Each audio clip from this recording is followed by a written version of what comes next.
দেখ, এই প্রথম একটা ভালো খবর দেখলাম যে এনসিপি খুশি হয়েছে।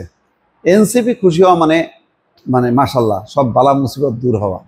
নির্বাচন কমিশন নিয়ে ঐতিহাসিক ঐক্যমত্য। ভালো, সেই ঐক্যমত্যটা কি? নির্বাচন কমিশন আগে গঠনের মানে চূড়ান্ত সিদ্ধান্ত নিতেন রাষ্ট্রপতি। রাষ্ট্রপতি মানে ওই প্রধানমন্ত্রীর সুপারিশ অনুযায়ী রাষ্ট্রপতি দিতেন। এখন সিদ্ধান্ত হয়েছে যে না, প্রধানমন্ত্রীর হাতে থাকবে না। এই গঠনের ব্যাপারে প্রধানমন্ত্রী, বিরোধী দলের নেতা, স্পিকার, ডেপুটি স্পিকার এবং প্রধান বিচারপতির মনোনীত আপিল বিভাগের বিচারপতির সমন্বয়ে একটি 5 সদস্যের সিলেকশন কমিটি গঠনের সিদ্ধান্ত হয়েছে। এই কমিটি সর্বসম্মতিক্রমে প্রধান নির্বাচন কমিশনার এবং অন্যান্য কমিশনারদের নাম রাষ্ট্রপতির কাছে পাঠাবে। রাষ্ট্রপতি সেই নাম অনুযায়ী নিয়োগ দিতে বাধ্য থাকবেন। আখতার হোসেন বলেন, রাষ্ট্রপতির এখতিয়ার এখন কেবল আনুষ্ঠানিক, কোনো নিজস্ব মতামতের সুযোগ রাখা হয়নি। নির্বাচন কমিশনারদের জবাবদিহির বিষয়টি নিয়েও বৈঠকে গুরুত্বপূর্ণ অগ্রগতি হয়েছে বলে জানান আখতার হোসেন। আগে কমিশনারদের আচরণ ব্যর্থতার জন্য তাদের জবাবদিহির কোনো আইনগত কাঠামো ছিল না। আজকের এই বৈঠকে ঘাটতি পূরণে একটি নতুন আইন প্রণয়নে প্রস্তাবে ঐক্যমত্য হয়েছে। দেখেন, আমি বারবার বলি যে মানে গুরুত্বপূর্ণ বিষয়গুলোতে যদি ঐক্যমত্য হয় ভালো, কিন্তু সবচেয়ে ঐক্যমত্য যেটা হওয়া দরকার, একটা সুষ্ঠু নিরপেক্ষ নির্বাচন আগে সেটা দেন। দেওয়ার পর মানে এই ঐক্যমত্য কমিশনে রাজনৈতিক দলগুলো মানে কোনটায় অধিকাংশ একমত হয়েছে আর অধিকাংশ একমত হয়নি, মানে কারা একমত হয়নি, এই বিষয়গুলো পরিষ্কার থাকুক। তারপরে নির্বাচনের মাঠে যান, জনগণের কাছে যান, যে আপনি আমাকে কনভিন্স করেন যে দেখেন আমরা এই ক্ষমতা গেলে এই কাজগুলি করব। এর ফলে গণতান্ত্রিক রাষ্ট্র সুনিশ্চিত হবে, আর ফ্যাসিবাদ আসবে না। এইটা বললেই কিন্তু মানুষ কিন্তু এখন যে পরিমাণ সচেতন, তারা কিন্তু অন্ধের মতন বিএনপিকে ভোট দেবে না, জামাতের ভোট দেবে না, হিসেব করে ভোট দেবে। দেখেন না, এই জন্য অজানা অচেনা নাহিদ, সার্জিস, হাসনা তাদের ডাকেই তো সাড়া দিল।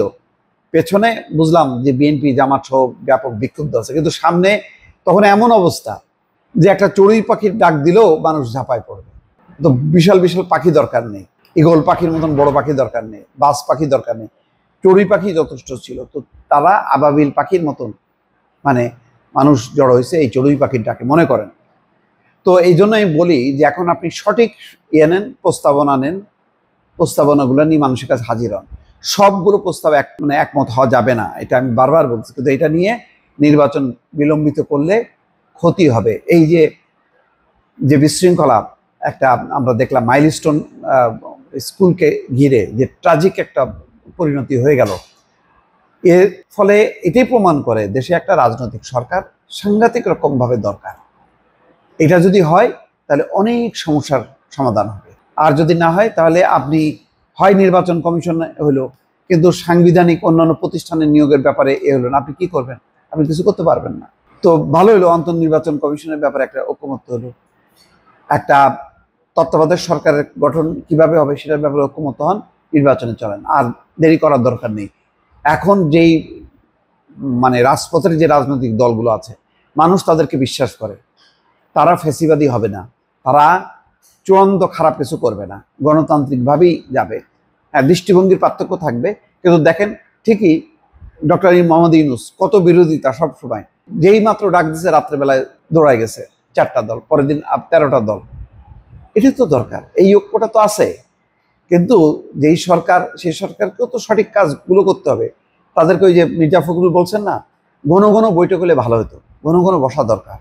বসলে ওনার সিদ্ধান্ত নিতে হবে, কারণ ওনার যা পারিষদ, ওনারা তো রাজনীতিক না, তারা টেকনিক্যাল লোক, তারা হলো বুদ্ধিবৃত্তিটা দেবে। তাদের সাথে যদি এই রাজনীতিবিদরা একসাথে মিলে যদি একটা ডিসিশন নেয়, আলোচনা করতে করতে করতে আজকে এটা হলো না, কালকে হইতে হবে, আলোচনা করতে করতে একটা জায়গায় আসলে নিশ্চয়ই ভালো কিছু হবে। তো যাক, অন্তত এই প্রথম দেখলাম এনসিপি বেশ মানে একটা ঐতিহাসিক মানে ঘটনা বা চুক্তি, ঐক্যমত্য সেটা বললো, একটা সার্টিফিকেট দিল, এটা ভালো।